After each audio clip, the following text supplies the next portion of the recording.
సంక్రాంతి సినిమాల్లో హనుమాన్ దెబ్బ అదుర్స్ అనేలా ఉంది. మహేష్ బాబు గుంటూరు కారం సినిమాకు పోటీగా జనవరి 12న హనుమాన్ సినిమా రిలీజ్ అయింది. డే 1 నుంచే క్లీన్ హిట్ టాక్ సొంతం చేసుకుంది. ప్రెజెంట్ బ్లాక్ బస్టర్ వసూళ్లతో దూసుకుపోతోంది. తక్కువ థియేటర్లో రిలీజ్ అయిన ఈ సినిమా అదిరిపోయే ఆక్యుపెన్సీ మెయింటైన్ చేస్తోంది. హనుమాన్ క్రేజ్ కి తెలుగులో ఇంకా థియేటర్లు పెరుగుతూనే ఉన్నాయి. అసలు డైరెక్టర్ ప్రశాంత్ వర్మ, హీరో తేజ సజ్జా ఈ రేంజ్ హిట్ ఊహించి ఉండరు. అమలాపురం టు అమెరికా వరకు హనుమానుపై కాసుల వర్షం కురుస్తోంది.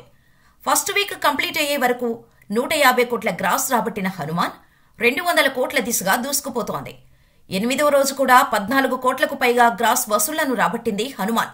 మొత్తంగా ప్రపంచవ్యాప్తంగా 8 రోజుల్లో 164 కోట్లకు పైగా గ్రాస్ కొల్లగొట్టింది. మళ్లీ వీకెండ్ మొదలైంది కాబట్టి మండే వరకు 200 కోట్ల క్లబ్లో చేరి సెన్సేషన్ క్రియేట్ చేయబోతోంది హనుమాన్. 22న అయోధ్య రామ మందిరం కార్యక్రమం ఉంది కాబట్టి నార్త్ బెల్ట్లో వసూళ్లు మరింతగా పెరిగే ఛాన్స్ ఉంది.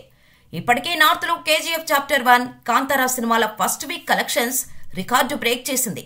ఓవర్సీస్ లో టాప్ 5లోకి దూసుకొచ్చి ప్రభాస్, రాజమౌళి సినిమాల తర్వాత ప్లేస్ లో నిలిచింది హనుమాన్. ఖచ్చితంగా హనుమాన్ సినిమా మేకర్స్ ఊహించిన దానికంటే ఎక్కువ లాభాలను తెచ్చిపెట్టడం గ్యారంటీ. మరి లాంగ్ రన్ లో హనుమాన్ ఎంత రాబడుతుందో చూడాలి.